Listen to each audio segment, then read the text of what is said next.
Hello hello नमस्कार दोस्तों, मैं हूँ एच के बिहार। आप देख रहे हैं हार्प सीए यूट्यूब चैनल। पहले वीडियो स्टार्ट करने से पहले क्लास स्टार्ट करने से पहले मैं कुछ आपको बताना चाहता हूँ। ये जो वीडियो है full to full revision video है। कोई भी बच्चा टैक्स नहीं पढ़ता है, वह पहले से कहाँ भी नहीं पढ़ा है, वह कभी भी कुछ भी नहीं पढ़ा है, ये वीडियो देख के टैक्स तुम अच्छे से समझ सकते हो और तुम एग्जाम से क्या लिखोगे। सबसे बड़ी बात है, सबसे सबसे इम्पोर्टेंट बात, हम जो टैक्स है पढ़ते हैं, रूल्स पढ़ते हैं, याद रखने की कोशिश करते हैं, नहीं कर पाते हैं।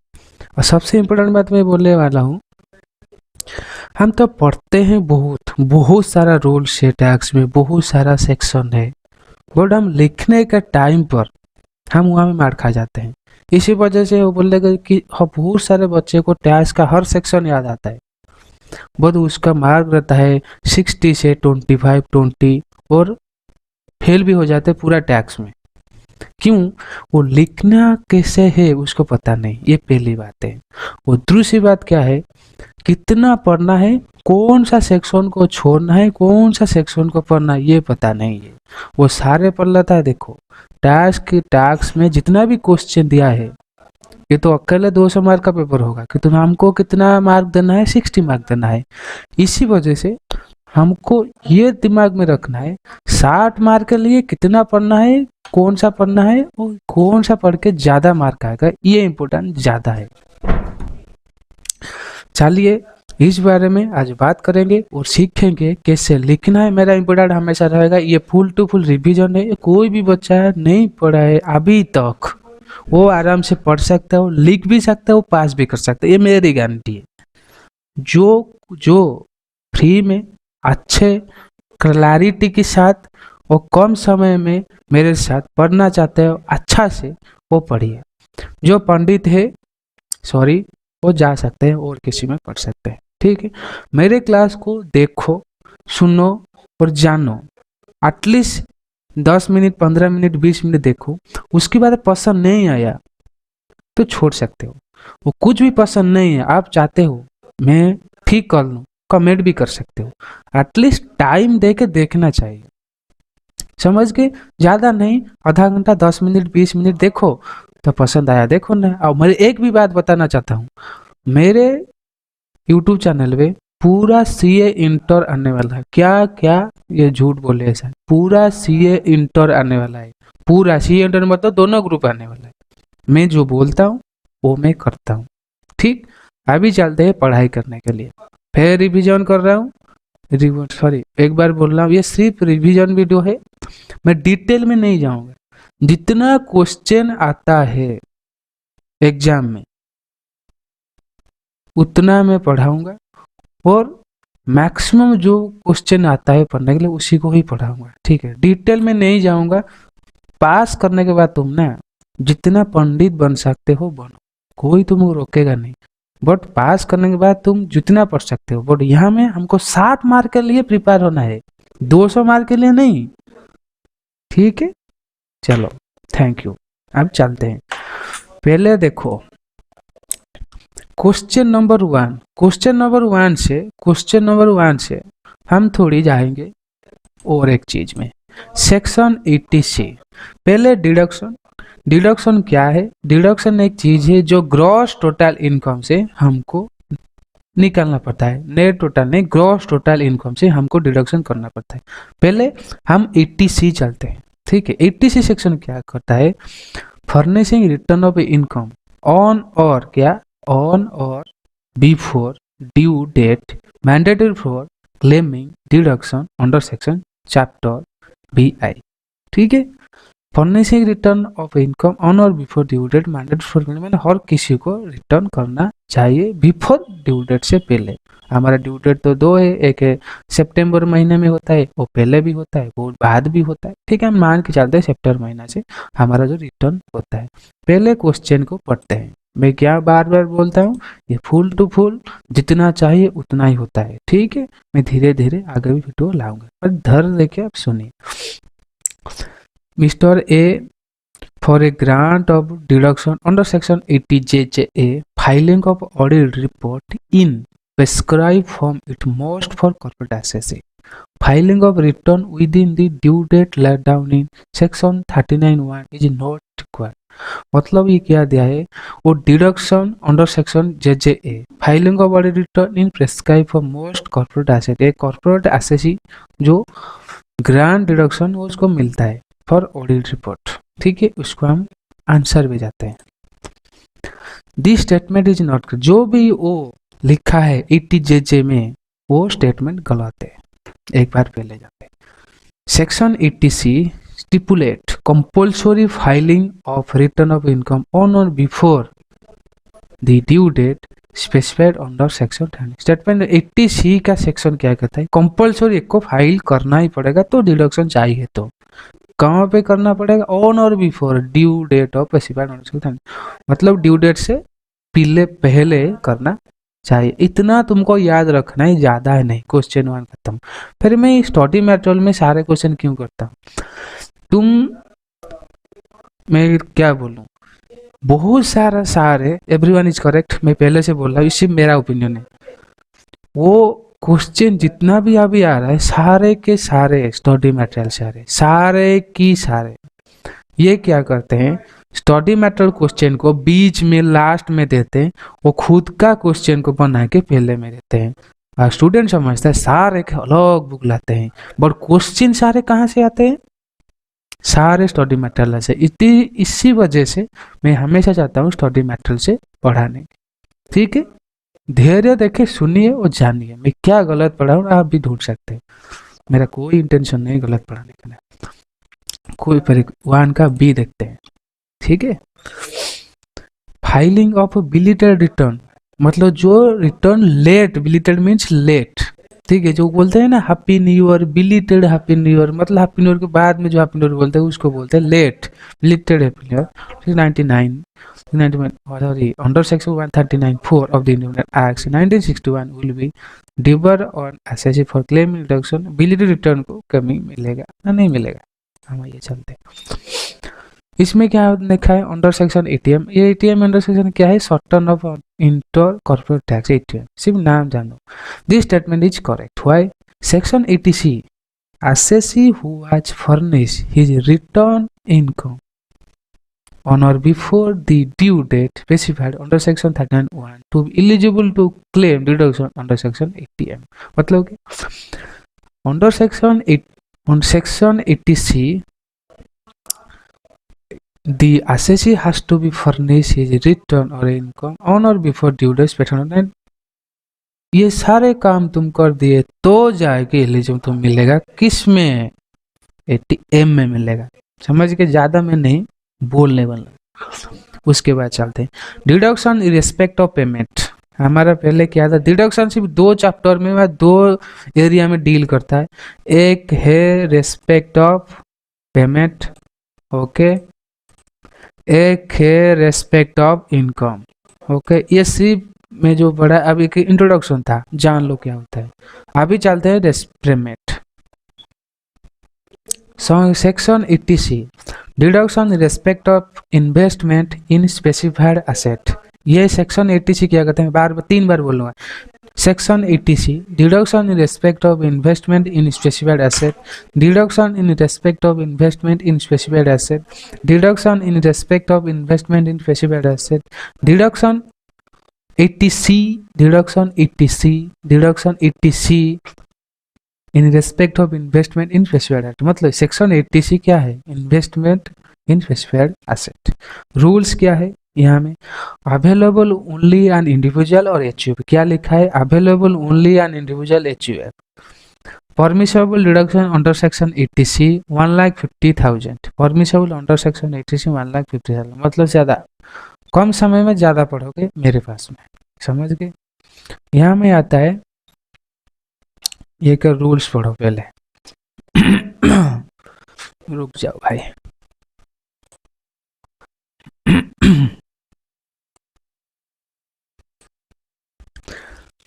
पहले premium paid in respect in life of insurance. Premium paid in life insurance हो गया, मतलब premium paid in insurance the life of individual,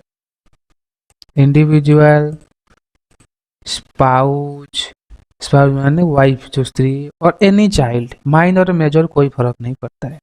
premium paid in insurance of HUF और इन अंदर मेंबर, ये एक शेड्यूल है। मैं छोड़ दूंगा सारा एक टेलीग्राम चैनल में अंडर में, आप लिख सकते, तो नहीं छोड़ा हूँ, आप प्लीज मुझे कमेंट कर दिए, मैं कोई भी भूल सकता हूँ, ठीक है। यहाँ में source exempted under section 10B under section 80C, ये दो में यहाँ में क्यों लिखा है ये जो चीज़ें, यहाँ में इसी वजह लिखा है, यहाँ भी याद हो जाए, मैं दोनों के एक एक पॉइंट है डिफरेंस।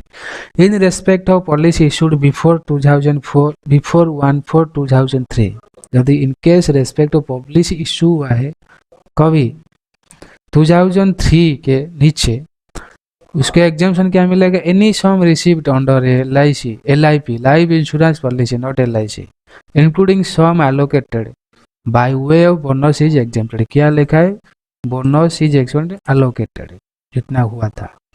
यहाँ में कितना मिलेगा, इंपॉर्टेंट यहाँ में कहना, हमें ये सब्जेक्ट पढ़ रहे हैं। Deduction under section 80C important, पहले premium paid to extend of 20% of actual capital assured, premium paid extend of actual capital assured, जितना प्रीमियम पेड करोगे 20% तुमको ऊंचा में कैपिटल देना पड़ेगा। मतलब समझ नहीं आता तो कोई टेंशन नहीं है, आगे समझ जाओगे, ठीक है।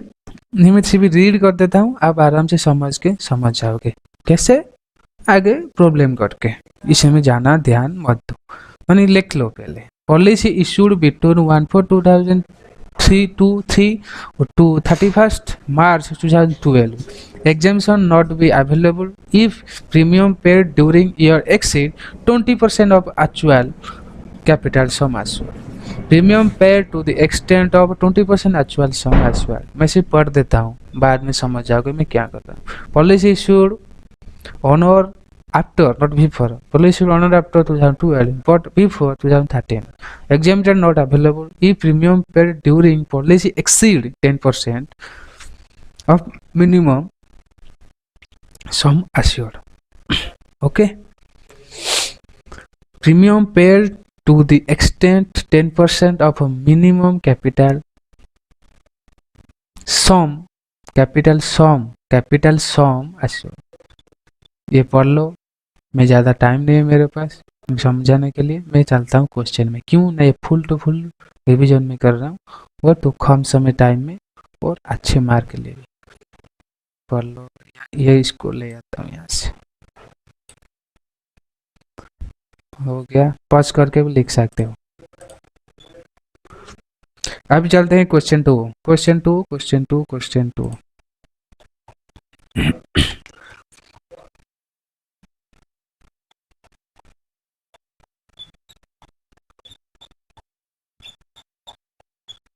क्वेश्चन 2 में क्या लिखा है देखो, 2 में लिखा है कंप्यूट, क्वेश्चन 2 में compute eligible deduction under section 80C, कितना एलिजिबल हो रहे under section 80C assessment year 21-22 in respect of life insurance policy paid by Ganesh ने लाइफ इंश्योरेंस पॉलिसी दिया है, वो कितना क्लेम कर सकता है गवर्नमेंट के पास, ठीक है, कितना क्लेम कर सकता है गवर्नमेंट के पास, ठीक है। ओके, चलिए समझ गए आप, ठीक है, ठीक है। Question, date of policy issue दिया है 12/16/18, person insured self spouse handicapped son ATG also disable जो 80, annual capital sum assured 5 lakh 1,50,000 4 lakh, insurance premium 2021 51 22 20,000 80,000। Solution पे आते हैं।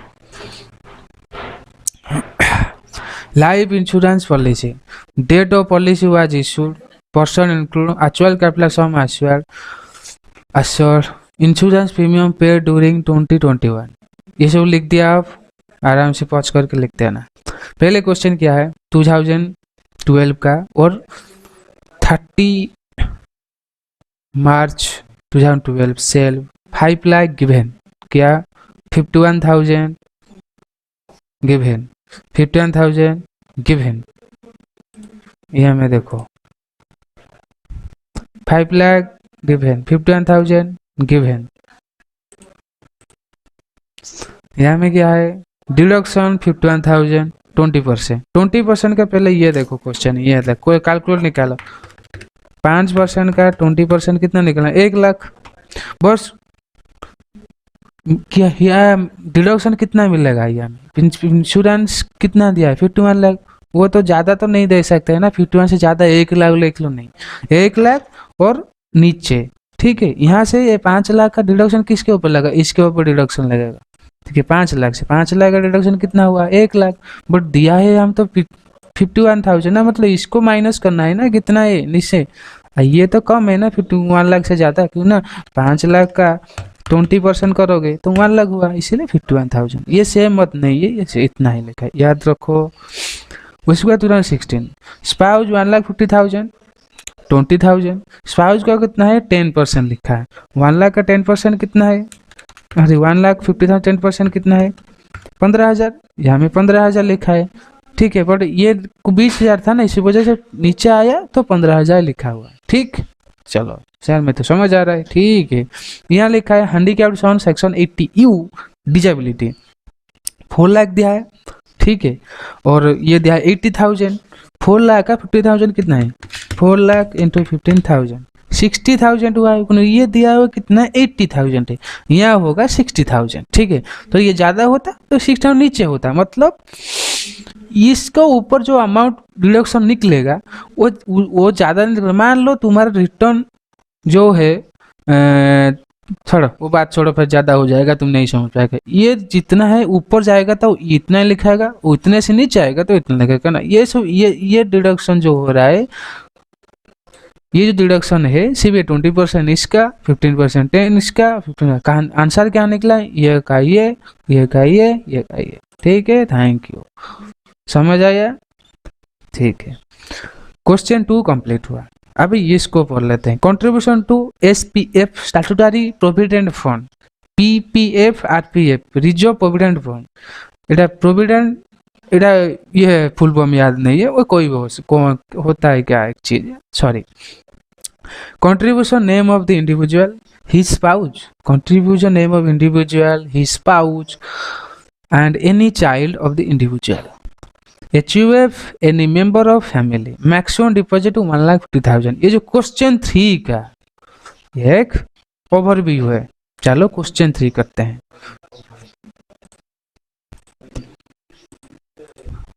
क्वेश्चन 3 चलो।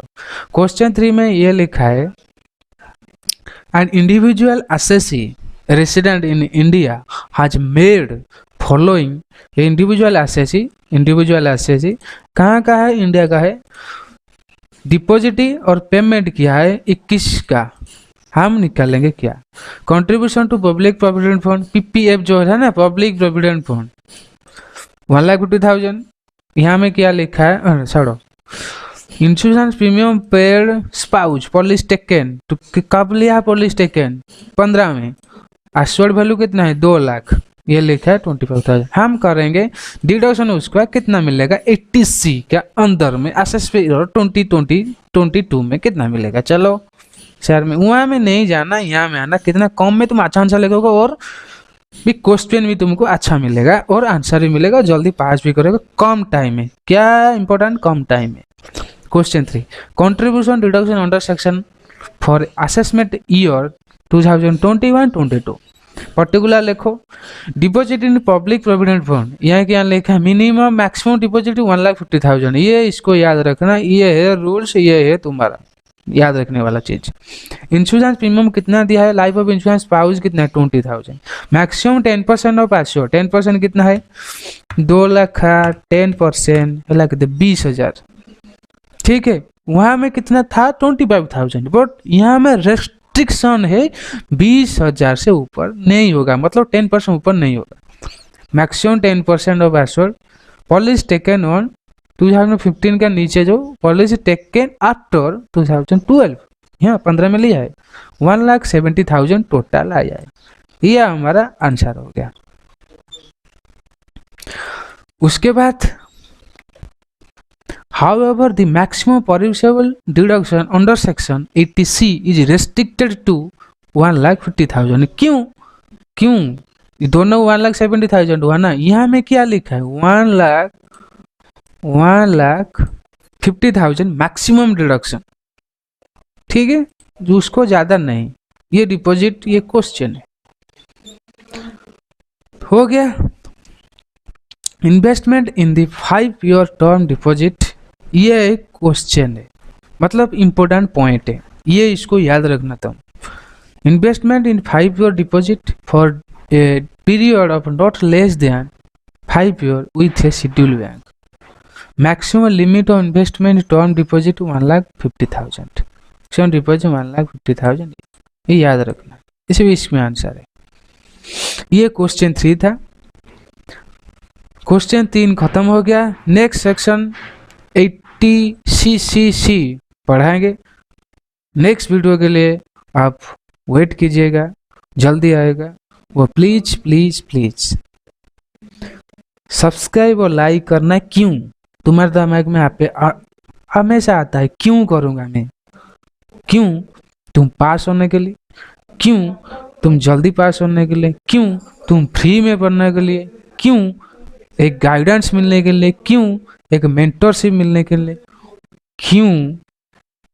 तुम जल्दी पास करोगे, तुम्हारा जो पेरेंट्स है वो खुश होने के लिए। सिर्फ एक लाइक और सब्सक्राइब में इतना होता है और कुछ भी नहीं, और कोई पैसा भी नहीं पड़ता है, पूरा टोटल फ्री। ठीक है, आप खुश रहिए, घर में भी खुश रहिए, आप अच्छे से पढ़िए। Thank you, take care, bye bye, वंदे मातरम।